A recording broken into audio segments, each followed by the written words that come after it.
नमस्कार, welcome to my YouTube channel. आज आपण पाहूयात पातळ शेपूची भाजी कशी बनवायची। सर्वप्रथम इथे शेपूची भाजी स्वच्छ धुवून मी बारीक चिरून घेतलेली आहे। अर्धा तास भिजवलेली चणा डाळ, बारीक चिरलेली हिरवी मिरची आणि बारीक चिरलेले लसूण घेतलेला आहे।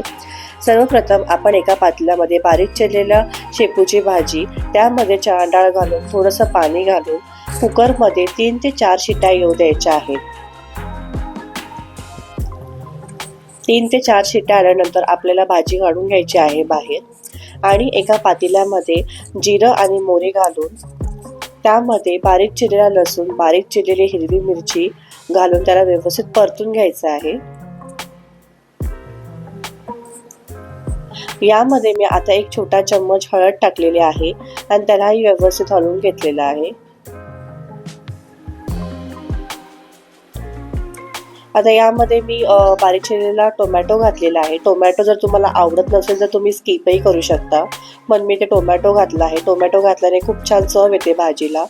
बारीक चिरलेला टोमॅटो घालून त्याला आपण परतून घेऊया व्यवस्थित। परतून झाल्यानंतर आपण जी डाळ शिजवलेली होती त्याचं पाणी आपण टाकायचं आहे आणि त्यामध्ये शिजवलेली भाजी, शेपूची भाजी आणि चणा डाळ घालायची आहे आणि त्याला व्यवस्थित आपण परतून घ्यायचं आहे। आता इथे मी चवीनुसार मीठ टाकलेलं आहे।